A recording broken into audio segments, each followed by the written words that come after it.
sou a Mônica Justino, sou psicóloga, trabalho com a psicogenealogia desde 2008, 2006 eu conheci a psicogenealogia, então daqui a pouco já está fazendo 20 anos aí de psicogenealogia, né? Bastante tempo. Aí isso revela assim, o quanto a gente já caminhou, já transitou, né? Mas faz parte do processo todo, né? Cíntia, muito obrigada por estar aqui. É um imenso prazer em receber você. Você sabe que eu sou admiradora do seu trabalho, né, do que você faz, do seu livro, que eu acho ele maravilhoso. Recomendo muito, viu? Então, hoje a nossa conversa vai ser aí sobre esse transgeracional, sobre o amor, né, o que que a gente pode trabalhar, falar a respeito disso. Eu gostaria que você fizesse a sua apresentação, falasse de você um pouquinho, né, para quem está chegando aqui também, tá bom? Obrigada.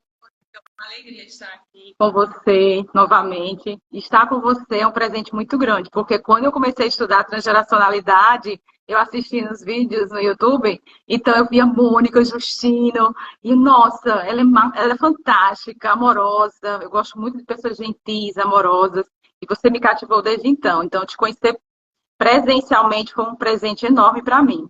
Então, hoje a gente vai falar um pouquinho, né, sobre amor, transgeracionalidade, heranças que nós trazemos nesse contexto. E falar um pouquinho de mim é o seguinte, eu sou psicóloga, né, iniciei minha formação na formação da terapia cognitivo-comportamental, aí depois eu iniciei um trabalho dentro do campo fenomenológico, depois sistêmico, e foi no trabalho com abordagem sistêmica que eu conheci a transgeracionalidade dentro da perspectiva da psicologia, porque na psicologia tem uma disciplina muito vaga, por sinal, muito vaga, que fala sobre transgeracionalidade. E aí eu disse, não, isso aí era o que estava faltando para o meu arcabouço prático dentro da atuação clínica. E aí eu sempre tive uma inquietação pelo campo da espiritualidade, compreender esses fenômenos, a força divina, a natureza. E aí a transgeracionalidade tem um eixo fundamental que trabalha esse campo das forças, da força maior, não denomina nenhuma religião, não tem confissão religiosa, mas aborda isso como algo que está presente dentro de nós, a força, a essência que está dentro de nós. E foi aí que eu me adentrei no campo da transgeracionalidade, com uma formação específica, aqui bem pertinho de casa, aqui em Fortaleza, no Ceará. E aí eu disse, pronto, eu me encontrei. Porque a gente sabe que na prática clínica psicológica, existe momentos em que a gente precisa retomar algumas questões das nossas heranças. E não adianta ficar na superficialidade. Não que outras abordagens fiquem, de jeito nenhum. Mas é preciso a gente olhar com mais profundidade alguns padrões, algumas disfunções, alguns desequilíbrios, algumas desadaptações que a gente traz e a gente não sabe na nossa história da infância que tem acontecido nada com a gente. E aí foi aí que eu me encontrei, porque eu percebi que alguns pontos a gente tem que olhar um pouquinho mais para trás, mas não para ficar preso no passado, mas para a gente visitar o passado, estruturar, elaborar internamente no presente e olhar para o futuro, que é essa a nossa meta, é continuar vivendo nesse caminhar da amorosidade, nesse caminhar do nosso autoencontro. E o relacionamento começa assim, né, com o nosso autoencontro. Então, essa minha formação foi caminhando, né? Fiz o mestrado enfocando os cuidadores familiares, a espiritualidade, a saúde mental dentro de uma perspectiva de políticas públicas. É preciso, atualmente, sobretudo, sempre, a gente enfatizar a saúde mental com acesso a todas as pessoas e não simplesmente a um grupo que tem acesso a um consultório privado. A gente precisa falar de saúde mental, a gente precisa falar de psicologia sistêmica, de transgeracionalidade em todos os lugares onde a gente percorre. Por isso que aí, quando chegou no doutorado, eu me debrucei para estudar melhor, com mais afinco, mais ênfase, né, Mônica? O tema da transgeracionalidade, para que não só psicólogos tivessem acesso, mas terapeutas, profissionais da educação, da assistência social, da justiça. Muitos profissionais da justiça precisam desse know-how, dessas temáticas serem imergidas dentro de si.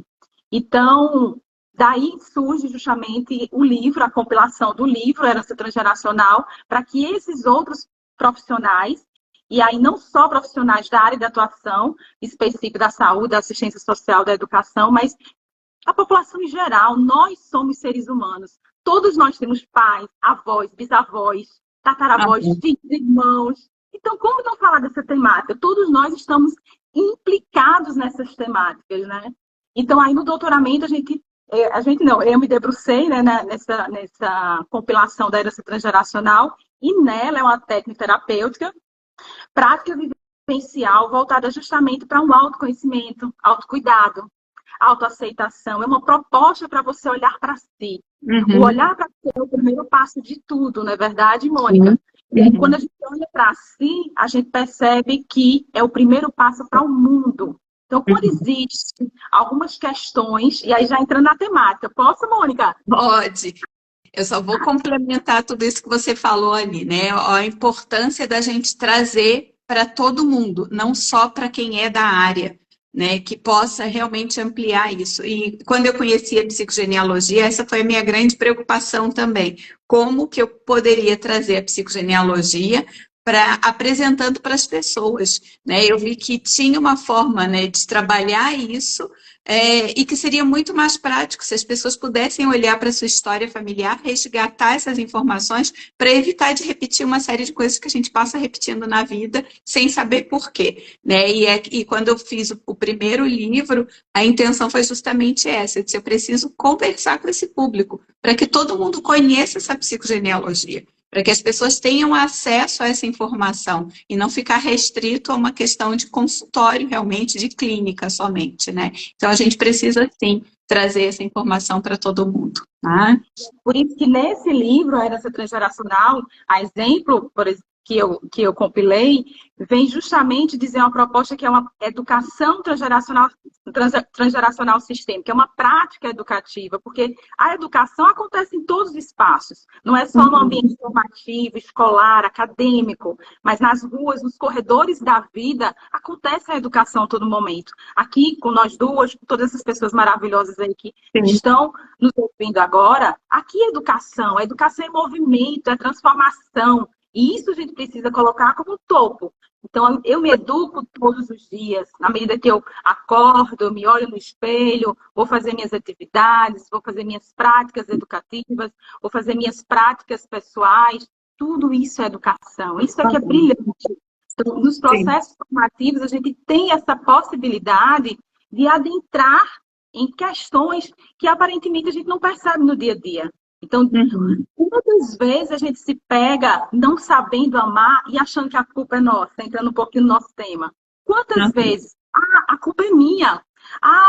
É porque eu não consigo, é porque as pessoas não estão certas para mim, ou então eu só encontro pessoas que me traem, ou pessoas que não me valorizam, que me humilham. Como isso pode acontecer?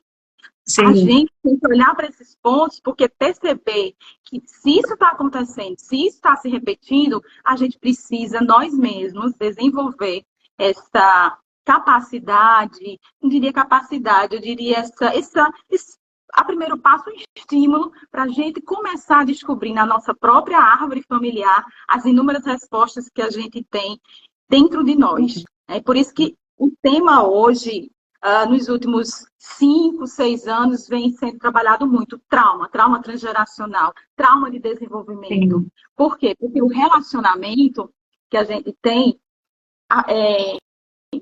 como é que eu posso dizer? Transparece, destaca dentro de nós traumas que não foram trabalhados. Exato. Não foram trabalhados em uma geração, que passa para outra geração, que passa para outra geração, porque não foi trabalhada na primeira que surgiu esse trauma profundo de relacionamento. E relacionamento se trata de quê? Eu me dialogar com meu marido, eu dialogar com a minha esposa, com meu companheiro, com meus irmãos. Não há uma conversa aberta dos segredos familiares. Não foram discutidos. Então, isso vai passando de geração em geração. E a gente vive hoje, em 2025, uma oportunidade brilhante da ciência, da neurociência, mostrar o quanto Freud, em 1913, o quanto outros inúmeros pesquisadores, 1930, 1948, 47, estavam sinalizando para a gente que isso sim a gente precisaria olhar. Como estão as nossas relações, como estão os nossos segredos, como estão nossas lealdades invisíveis. Tudo isso precisa ser trabalhado, ouvido, escutado, aprofundado. E ainda bem que nós estamos tendo essa oportunidade hoje de olhar com mais naturalidade, as pessoas estarem aceitando mais e perceber que trauma não é algo simples, é algo realmente que a gente precisa olhar com delicadeza. Segundo o trauma, né, é uma palavra de origem grega que significa ferida. Quando vocês pensam assim, vocês que estão nos ouvindo, se pensa trauma igual a ferida, tem logo a imagem. Que imagem é essa? Uma ferida aberta, que foram passadas de geração em geração e não foi cicatrizada, gente. Isso é importantíssimo a gente olhar e perceber, quando a gente atender os nossos pacientes no nosso consultório, quando a gente for dar aula para os nossos alunos, quando a gente for atuar em diversos campos profissionais, perceber que nós estamos lidando com pessoas que estão com feridas abertas. E feridas abertas precisam ser cicatrizadas. Mas no contexto de hoje, a gente não tem tempo para parar e esperar a nossa ferida cicatrizar. A gente precisa fazer outras coisas e aquela ferida nunca se fecha. Então, está dizendo aí a Alexandra, ferida que sangra muitas vezes. É verdade. Então, a ferida está ali aberta, eu não tenho tempo de cicatrizar. Qualquer pessoa que apenas toca é uma dor profunda. Para mim, alguém que tocar na minha ferida, talvez seja leve. Não, pode tocar mais. Vai. E eu consiga me segurar, porque aquela dor não é tão grande comparada a um exemplo de outra pessoa. Então, olhar para esses traumas que a gente vem trazendo nos diversos relacionamentos que as nossas gerações foram guardando, acumulando, suprimindo. É importante que agora a gente tenha a oportunidade para olhar para isso. E aí tem um pilar importante, que é justamente...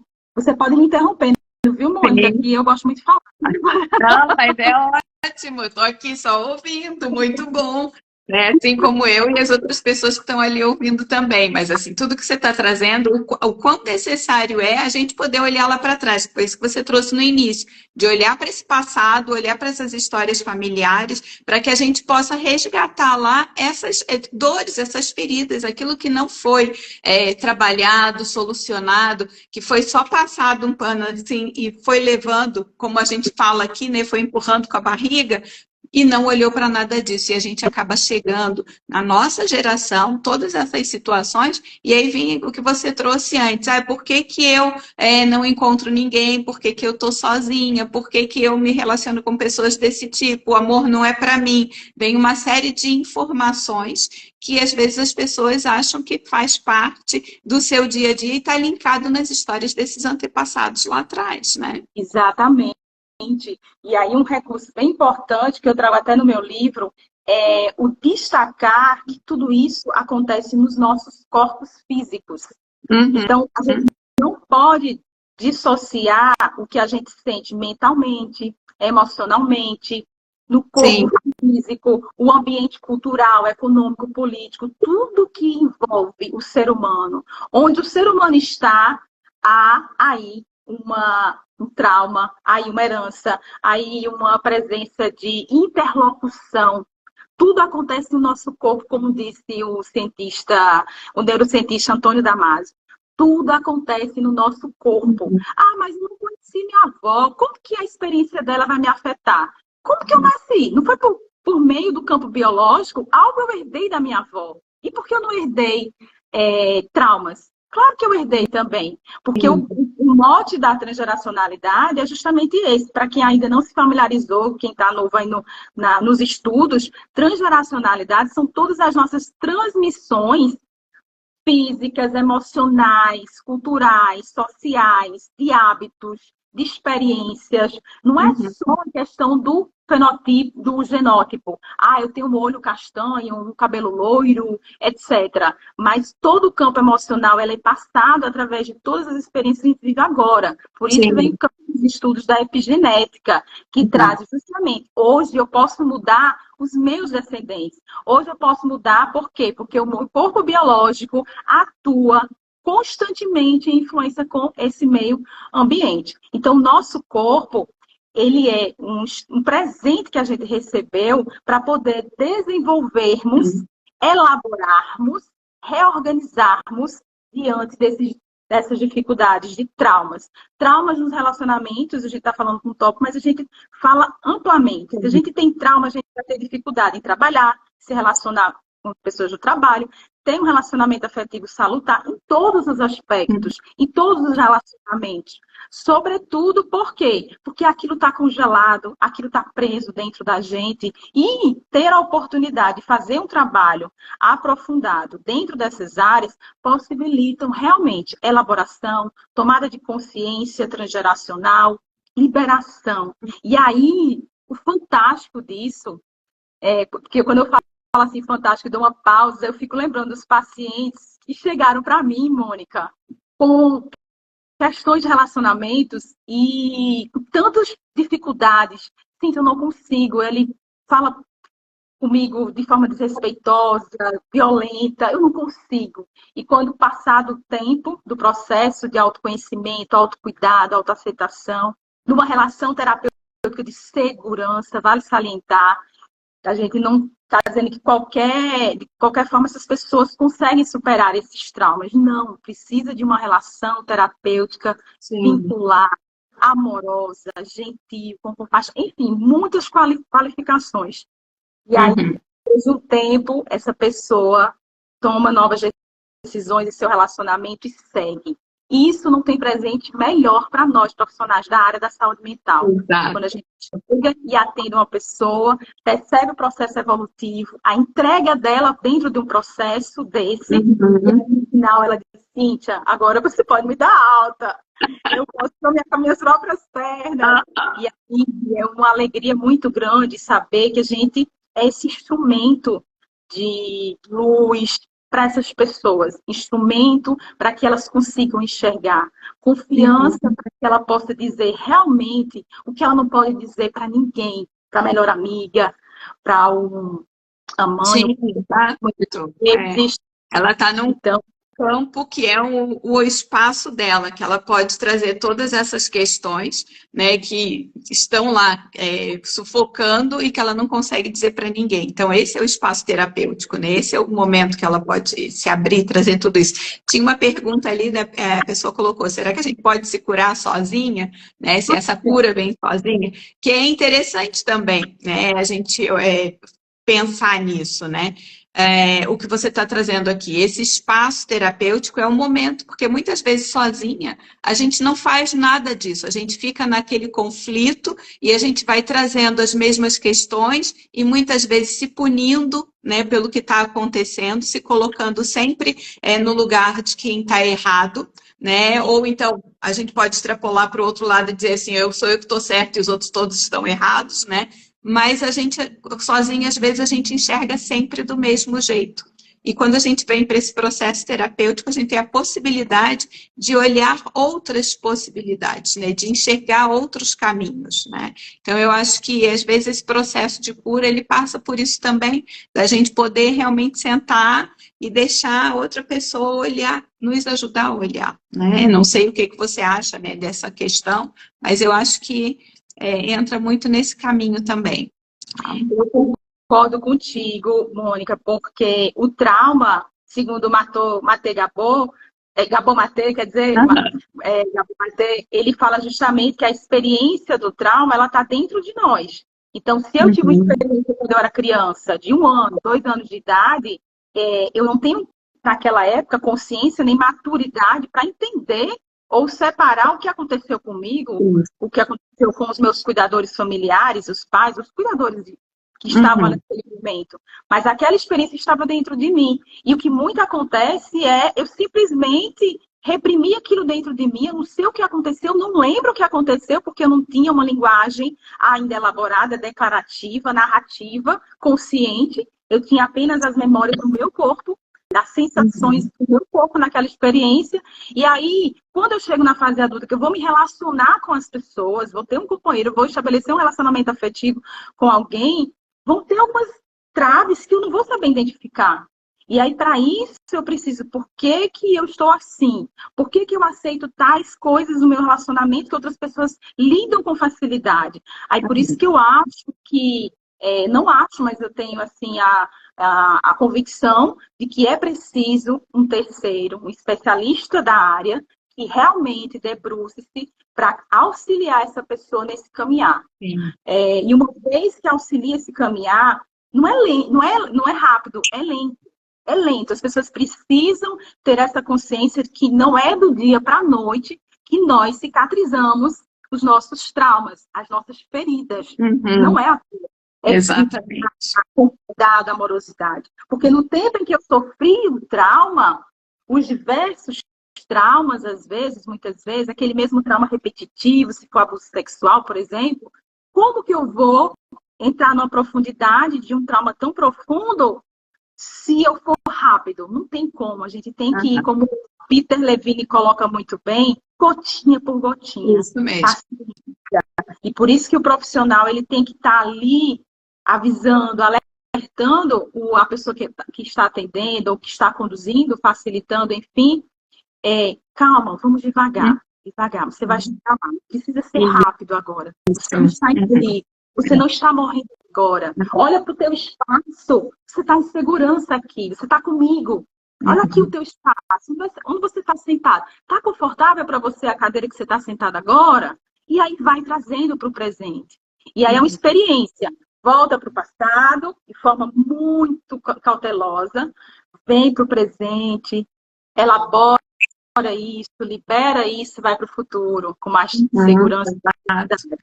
Então, é preciso realmente, pela experiência que eu venho traçando, um profissional da especialidade que venha com essa segurança para que as pessoas consigam realmente ir caminhando e encontrando a abundância, a ideia, a prosperidade. E eu gostaria só de enfatizar, para não esquecer, como é importante a gente trabalhar o nosso autoconhecimento nessa vertente, como qualquer outras terapias. As terapias diversas têm suas formas e maneiras extraordinárias também de trabalhar.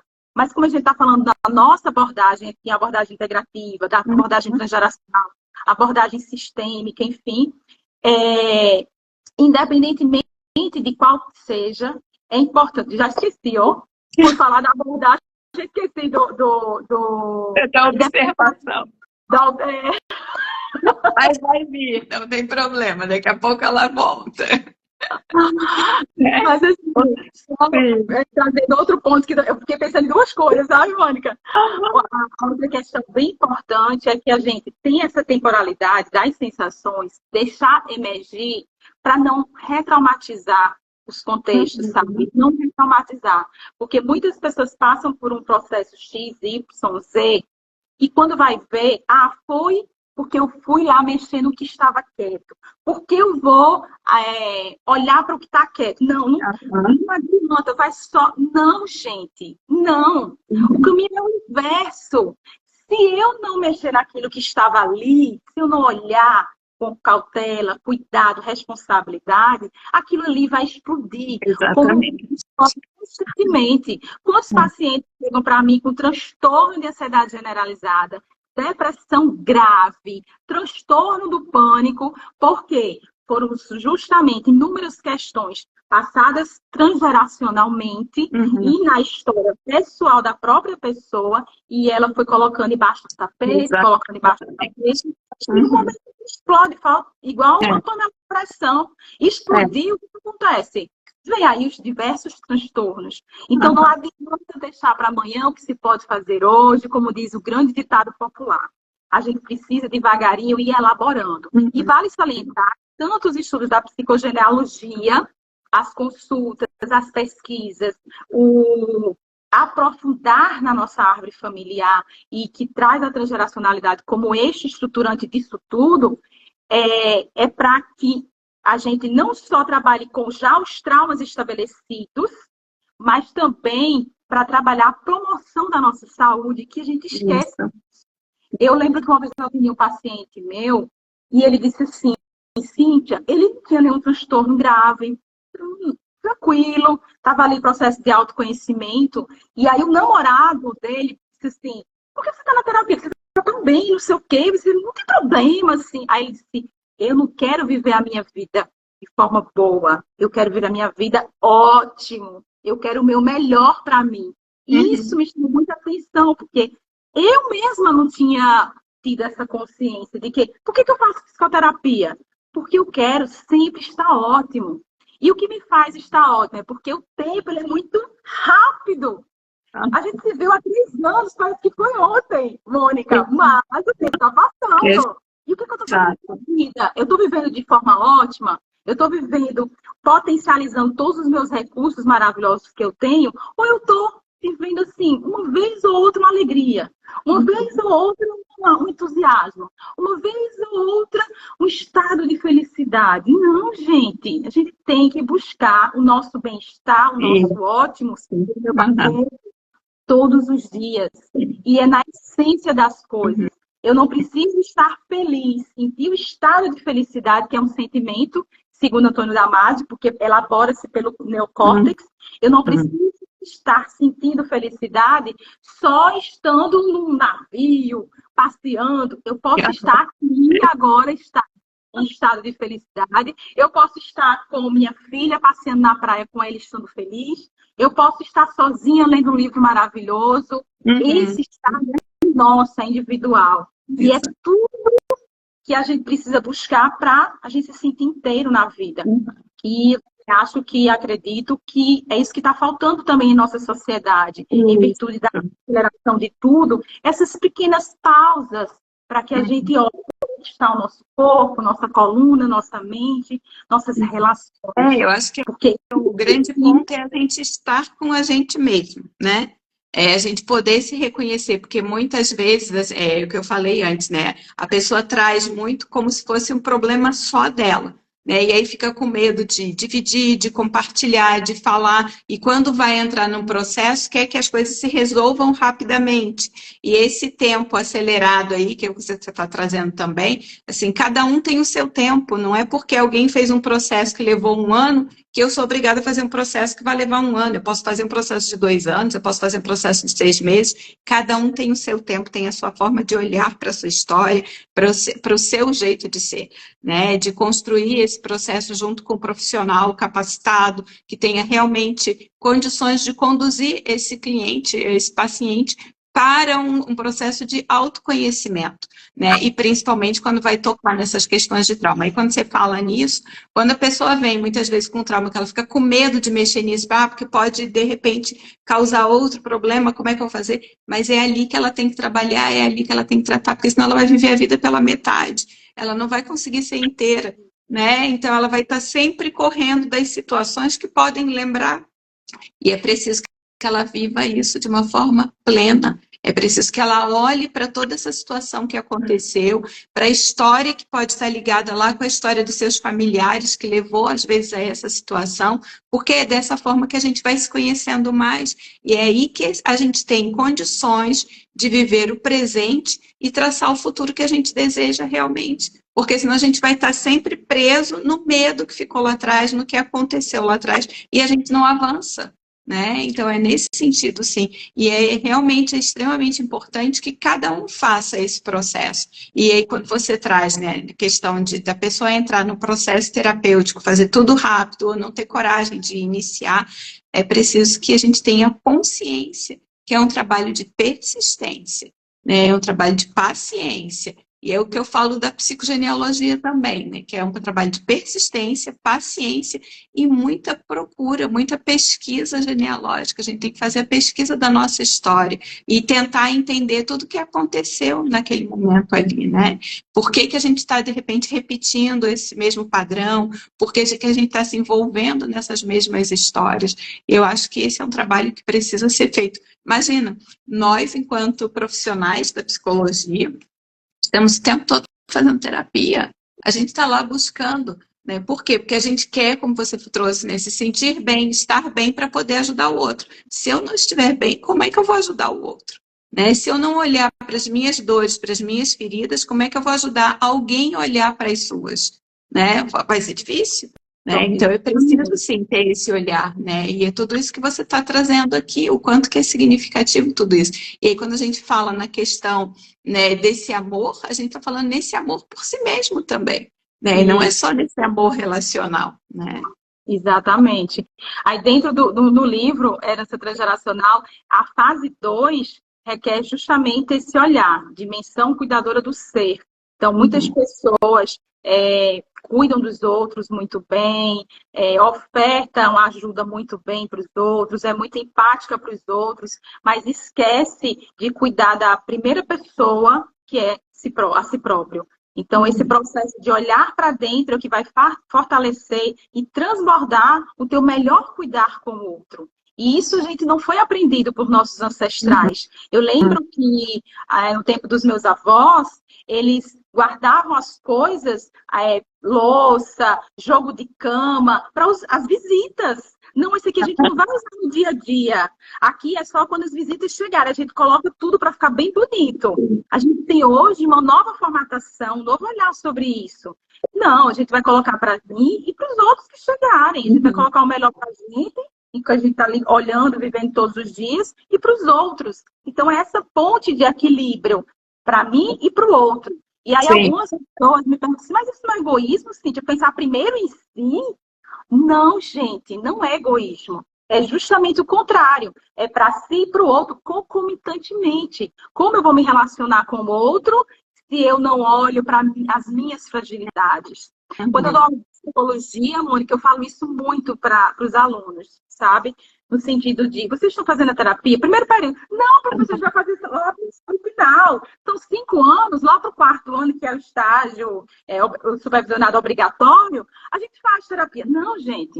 O bom profissional, o especialista que eu confio, é aquele que faz psicoterapia, sim. Porque à medida que eu estou bem comigo, eu estou bem com o outro. Quando eu pratico as minhas próprias recomendações de intervenções psicossociais com as outras pessoas, eu preciso experimentar em mim. Como que eu vou ensinar algo ao outro se eu não olhei, não experimentei no meu próprio corpo? Só porque o autor XYD disse, faça isso, vai ter resultado. Sim, você tem que experimentar, você tem que praticar. Igual qualquer outra experiência de vida, você tem que praticar para poder condensar teoria, prática, vivência. Não tem como ser separado. A gente separa metodologicamente para compreensão. Na prática, é tudo junto. Dentro do nosso corpo, tudo acontece ao mesmo tempo. Meu sistema nervoso, meu sistema digestório, meu sistema imunológico, tudo está acontecendo ao mesmo tempo. Não existe separação. Então, esse olhar do todo, que significa saúde. Quando a gente fala assim, você está saudável, a gente fala, como é que está o seu todo? Como é que estão suas ações? Como é que você está dentro de você? Como estão seu... Enfim, o que as pessoas decidirem escolher para as suas próprias vidas. Esse todo significa, é igual à saúde. Por isso que a Organização Mundial de Saúde diz que saúde não é apenas a ausência de doenças, mas o bem-estar psicossocial e espiritual. Sim. E aí, recentemente, agora em maio, vai ser publicado uma nota dizendo que a saúde mental agora tem que ser muito mais enfatizada no campo empresarial e organizacional. Claro, já tinha um trabalho da saúde do trabalhador dentro dessas instituições, mas agora legislou, regulamentou para que tenha realmente mais ênfase ainda, sobretudo, nesse campo. Porque é importantíssimo. Sem saúde mental, não existe. Eu lembro que quando eu fiz o meu TCC, Mônica, em psicologia, o meu TCC, eu falei sobre medicina psicossomática. Aí todo mundo, medicina psicossomática, não sei o que, eu estudei a questão da gastrite emocional. E aí, mas por que não sei o que? E aí, nos meus estudos, já daquela época, né, há 20 anos atrás, aí dizia assim, não há dissociação. Aliás, nos meus estudos não, já com Hipócrates, porque foi ele que trouxe, já dizia, não tem como separar mente e corpo. Tudo acontece dentro de nós. Então, quando a gente fala de saúde mental, a gente está falando o tempo todo sobre saúde integral, saúde completa, o todo. Essas são terminologias que a gente se apropria para poder entender melhor que somos realmente esse conjunto, né, de instituições. Então, tem essa fase, né, do livro da herança transgeracional que vem trazendo a questão da dimensão cuidadora do ser, e a primeira é a imersão nas memórias familiares, nas memórias emocionais familiares. Porque eu gostaria só de enfatizar um pouquinho, se ainda dá tempo, Claro. A questão das emoções. Ela é a primeira fase, porque assim, como as emoções, elas são as sinalizadoras de nós mesmos, e todas elas são protetoras de nós. Antônio Damasio coloca assim, que ela é a nossa bússola, ela é o nosso norteador, ela nos protege de tudo e de todos. Então, mais do que nunca, como elas são nossas sinalizadoras, melhores amigas, sejam elas a tristeza, a angústia, a vergonha, o amor, sejam elas quais forem, a gente precisa realmente se debruçar sobre elas para que a gente consiga iniciar um processo de aprofundamento dentro da transgeracionalidade. Então, quando eu identifico que eu estou com uma raiva muito grande, excessiva, de um determinado contexto, que para aquela situação em específico não precisava ter essa raiva catastrófica, é porque algo ali tem um transgeracional presente. Já observei isso. Então, a gente uma raiva parece ter sido... Não, mas é porque eu tenho questões dentro de mim que eu preciso elaborar. E aí existe realmente o rateio, assim, a distribuição só linear não, metodológica, didática mesmo, que tem emoções primárias, emoções secundárias e emoções de fundo. As emoções primárias são aquelas básicas do filme Divertidamente 1. Faltou uma emoção lá ser trabalhada, mas são a tristeza, o medo, a alegria, o nojo, a surpresa e a raiva. Essas emoções, elas são consideradas básicas porque elas se constituíram inicialmente quando, no período da evolução humana, a gente conseguiu lapidar, que é o que a gente chama de cérebro mamífero, do mamífero. Essas emoções, elas estão bem enraizadas. E foi a partir da presença da nossa emocionalidade que aí a evolução humana teve um crescimento fantástico. Então, veja a relação que as emoções, a importância que elas têm para o nosso desenvolvimento enquanto ser humano. Quando éramos apenas instintivo, nós éramos irracionais. Quando as emoções surgirem no nosso processo evolutivo, nós nos tornamos mais produtivos. A gente começou a se conectar, filho começou a se conectar com mãe, semelhantemente ao que a gente tem nos outros animais mamíferos. Então, essa cadeia de chegar às emoções, elas nos permitiram desenvolver outra habilidade que conecta todos os nossos órgãos internos, por isso que também é chamado de cérebro visceral, porque a gente sente na carne, no palpitar do coração, no incômodo do estômago, enfim. E aí vem as outras emoções, emoções secundárias que Damasio coloca, que são as emoções que passam pelo neocórtex, o terceiro cérebro. E quando passa pelo neocórtex, ele tem um livro que ele especifica que aí sim são considerados e chamados sentimentos. O amor, então, é uma emoção secundária e ele é considerado um sentimento. Por quê? Porque ele precisa ser interlocutado, ter a interlocução com o ambiente social no qual nós vivemos. Então, por exemplo, a vergonha, já no segundo filme lá do Divertidamente, a vergonha, a inveja, são emoções secundárias porque fazem ansiedade, faz essa interlocução com o meio social. Então, eu sinto ansiedade por quê? Porque vem inúmeros pensamentos de julgamento, vitimização, culpabilização, os outros estão me vendo, os outros estão me julgando, eu não tenho espaço para ser quem eu sou verdadeiramente, e aí vem para essas emoções de segundo plano, emoções secundárias. E tem a terceira ainda, que são emoções em virtude de contextos de fundo, que ele chama, que são os contextos, por exemplo, eu estou com um gripado, aí eu estou mal-estar, então vem toda essa emocionalidade para nos mostrar que a gente não está tão bem como poderia estar se nós estivéssemos adoecidos, ou passando por experiência diversa, mas que ela seja com menor gravidade. Então, são emoções que a gente não nos afeta primordialmente, especificamente, por conta da emocionalidade natural. Eu estou contaminada por algum tipo de enfermidade. Então, essas emoções, elas são sinalizadoras quando a gente vai para o processo de autoconhecimento, processo psicoterapêutico, de pesquisa no campo da psicogenealogia, por exemplo, essas emoções, elas vão ser nosso caminho. Eu lembro que aí eu fui num grupo terapêutico que eu estava conduzindo, aí uma das membros falaram assim, eu sinto uma dor tão grande no meu seio esquerdo. Aí, sim, mas vamos lá fazer seu mapa. E a gente foi construir o mapa dela. E aí ela percebeu na árvore genealógica dela que ela tinha várias mulheres que tinham essa mesma dor, porque parece que era uma tia-avó, duas tias-avós, teve realmente câncer. E ela tinha um incômodozinho. Não era um câncer, mas era um incômodo. Muito desconforto. Então, essa memória que é transmitida transgeracionalmente reverberou nela, no físico dela. Então, é isso. É fazer uma costura. É uma costura. É você se apaixonar por você mesma. É você gostar de ver a sua vida se ressignificando a todo momento. Então, as emoções, elas são bem importantes nesse compilar do processo psicoterapêutico. Salientando que tem que ser realmente, como você colocou, não é, Mônica? A questão de paciência. Paciência. A gente tem várias experiências de outras pessoas, quando apareceu isso, vamos olhar para isso. Quando você, por exemplo, por que você não consegue estar nesse relacionamento com o seu cônjuge? Ou com sua esposa, enfim, com seu companheiro?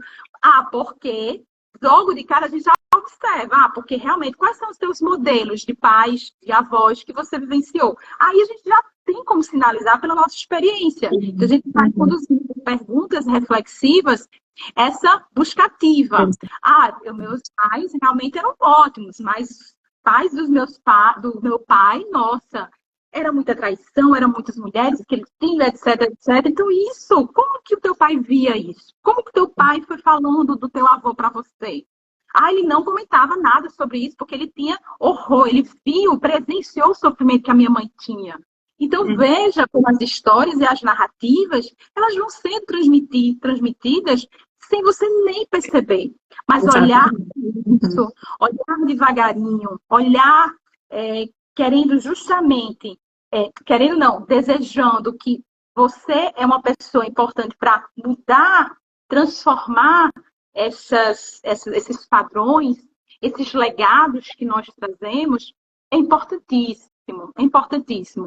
Não há perda de tempo, há investimento. Exatamente. Isso é o que as pessoas também precisam se dar conta, que é um investimento e que ele leva um determinado tempo. Foi o que eu falei antes, né? Cada um tem um tempo, né? Em função da sua história, né? Do que vai trazer, do que vai resgatar lá na história familiar também, né? E esses padrões que se repetem, a gente vai buscar lá. E como você está dizendo, a partir do momento que a gente já tem esse conhecimento, que a gente já escutou várias outras histórias, a gente já sabe mais ou menos qual é o caminho.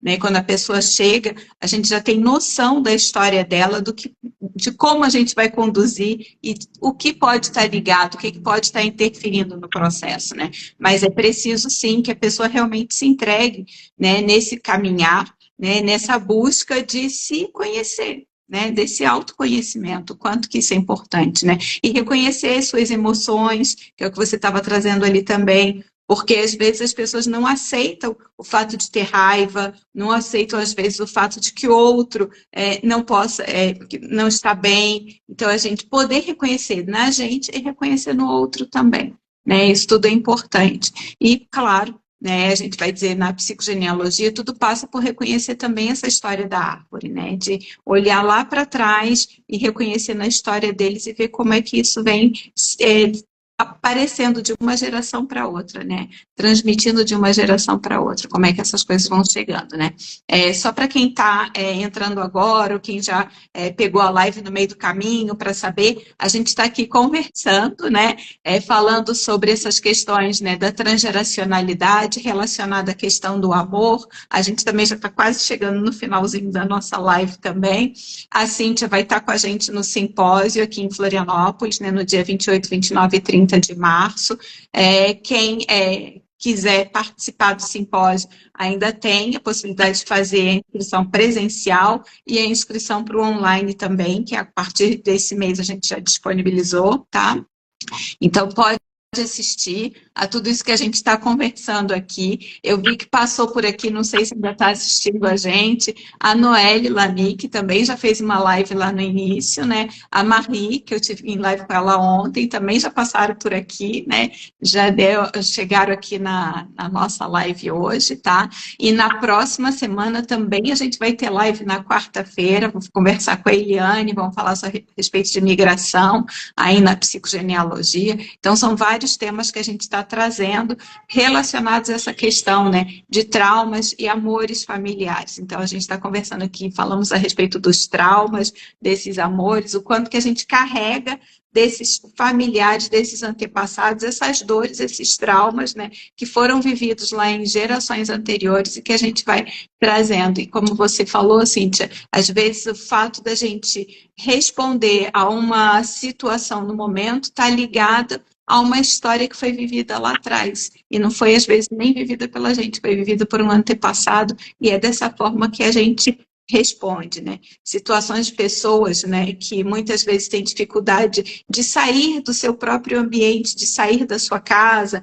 ou de sair da cidade onde mora. Por quê? Aí a gente vai buscar na história familiar o que aconteceu, e às vezes está ligado com as pessoas que se perderam, porque se desconectaram da família, que saíram e nunca mais teve notícia. Então, esses desaparecimentos, como é que deixam essas marcas também na história, né? Então, é só para a gente fazer um ponto nesse sentido, tá? E aí já vamos caminhar, já vou te deixar falar agora para a gente poder fazer o fechamento também, tá? Eu me lembrei de você falando, só queria também cumprimentar aí meus alunos queridos, que se fizeram presentes, amigas também, José, Eliane, Jorge, Janaína, queridíssimos, muito obrigada por estar aí conosco. Eu lembrei, Mônica, quando você ia falando sobre o evento, eu tenho muito essa questão da transgeracionalidade, tem um fio invisível que acontece e que nos liga, né, de uma geração para outra e que nos liga entre uma pessoa e outra também, são ligações invisíveis. E aí eu me lembrei de uma citação de Rumi, não sei agora ao pé da letra, mas assim, tem a ideia de que assim, ontem eu era inteligente e queria mudar o mundo. Hoje eu sou sábio porque eu aprendi a olhar para dentro de mim e mudar o que tem na minha essência. Então, eu acho que a transgeracionalidade, esse olhar para essa condução, traz muito isso. É olhar para dentro de si, olhar para dentro da tua história. Isso é o que nos reverbera, isso é o que nos fazem humanos, inclusive. Porque quando a gente olha que todas as pessoas têm experiências semelhantes de dores, de sofrimentos, de segredos, de incapacidades. Por exemplo, nós mulheres passamos por uma repressão muito grande, onde nós não podíamos falar, exteriorizar nossas emoções. Hoje nós podemos verbalizar os nossos desejos com maior liberdade. Não tanto quanto, ainda precisamos melhorar muito, mas estamos num patamar muito melhor. Então, neste sentido, olhar para dentro é algo curativo, é algo necessário, e é só através de um convite mesmo desse, para poder a gente emergir e se permitir. Porque para cada um tem um tempo. Eu atendo algumas pessoas e, eu te recomendei para fulano, para cicrano, enfim. Aí a pessoa te procurou. Não, ainda não. Mas sim que ela precisa... Calma, ela tem o tempo dela, ela tem a caminhada dela. A gente precisa respeitar também as caminhadas das pessoas para escolher e emergir nesses campos. Tendo visto que, às vezes, muitas pessoas não sabem lidar muito bem com essas questões e são retraumatizadas. O trauma, ele bloqueia a gente com medo de repetir determinadas questões. E aí a gente fica naquele estado, eu não vou porque eu não quero sofrer novamente. E a gente está contando que com especialistas comprometidos, qualificados, experientes, podem sim realmente promover esse bem-estar e esse amor invisível que para algumas pessoas tenha sido doloroso experimentar um amor, um amor de uma mãe que espancava seu filho, a gente pode ser um trabalho cuidadoso, cauteloso, com responsabilidade e amorosidade. Aí esse amor, sim, ele pode ser transmutado, sim. Ele pode ser ressignificado. E o melhor ainda também é porque nesses estudos diversos, compilados, assim, estruturados há décadas, não é de 10 anos, mas de 40, 50 anos que vem se compilando, e os traumas que a gente traz têm cura. Isso é fantástico. E não só tem cura, mas quando a gente sente que está começando a se curar, o que ficou preso, ele começa a transbordar. Então, o rio que estava fluindo, e ele é interrompido por algum obstáculo, que é o trauma, a dor, a ferida, quando é retirado essa pedra, essa árvore, algo que estava atrapalhando, vem aquela enxurrada, né? Aquela dimensão de águas profundas, e é transbordado. Parece que a pessoa renasceu, porque ela vive realmente. Nossa, onde é que estava isso? Estava dentro de você. Apenas precisava ser interrompido, cicatrizada essa ferida, retirado esse seu trauma, para você se reencontrar. Então, todos nós, queria só finalizar dizendo assim, que todos nós realmente temos a possibilidade de ser feliz agora, procurando agora esse caminhar. Ah, não importa, eu tenho 40, 50, eu tenho 80 anos. Não importa. O importante é você ter tomado essa consciência. Eu vou buscar minha felicidade, plenitude, estar comigo, estar feliz comigo agora. Então, essa linha invisível, transgeracional, com gratidão e honra, a gente vá transmitindo para outras pessoas. Porque realmente está ali, guardado dentro de nós, essa felicidade. Só basta tirar esse impedimento, essa pedra que está segurando. É a coragem para ser feliz, para viver a vida de uma forma plena, né? Porque às vezes as pessoas deixam, deixam de investir e fica vivendo pela metade. Foi o que eu falei. Você trouxe algo que me lembrou a fala de alguns alunos, né?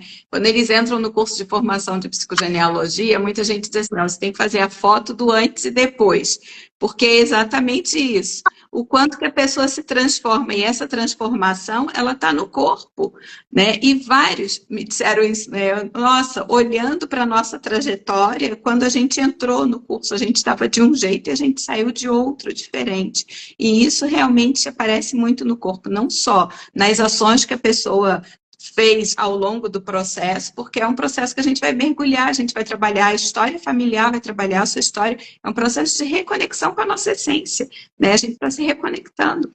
E é realmente ter coragem para olhar, porque é um processo de transformação. Tá? Então, a gente precisa olhar para essas histórias que ficaram lá atrás, para que a gente realmente consiga trabalhar esse nosso futuro. Qual é o futuro que a gente quer? Viver do mesmo jeito ou não, né?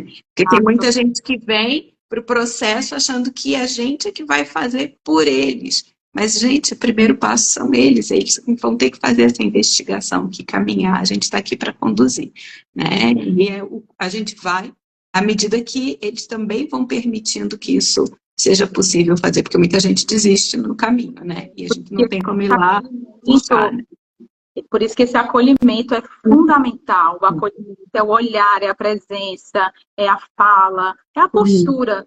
A postura de entender tantas pessoas que a gente sabe na prática, não é verdade, Mônica, que estão muito feridas. Então, acolher, se abrir, até demora-se algum tempo, mas quando se abre, é se transbordar mesmo. Então, que a gente possa, enquanto profissional da área aqui, quem estiver da área, que atua com diversas pessoas nessas temáticas de família, acolher as pessoas. O acolhimento é algo assim, eu acho que é o ápice dos relacionamentos humanos. Acolher aquela pessoa da forma como ela se apresenta. Então, é isso. Precisa, né? Aí, assim, a gente falando em tudo isso, o que eu posso dizer, né? Que nós somos apaixonadas pela psicologia, pela psicogenealogia, pelo transgeracional, resumindo por pessoas, não é verdade? É isso. A gente adora história, viu, Mônica? Quem gosta de transgeracional adora histórias. Também, né? Adora mesmo as histórias de família, nossa, como não? todas essas histórias. Então, é assim, acho que é muita paixão quando você fala de tudo que você está estudando, que você trabalhou, que você fez nos seus estudos, nos seus atendimentos, a gente sente isso. E isso faz muita diferença, né? Tá? Então, eu ressignifiquei uma dor de rejeição paterna depois que sentei para ouvir a história do meu pai. Tá vendo só?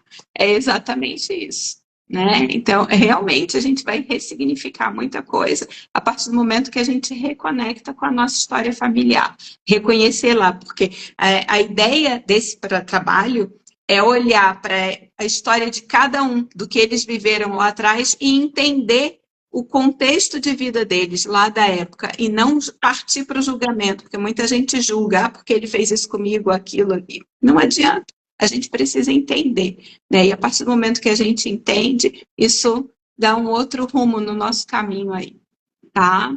Cíntia, eu vou te agradecer imensamente, né, a tua disponibilidade de tempo para estar aqui fazendo essa live hoje, né? Só uma pontinha do que você vai trabalhar no simpósio aqui, a Cíntia vai estar com a gente. Tem algumas coisas que eu já preparei que ela ainda nem sabe, que ela vai botar a mão, né? Surpresa!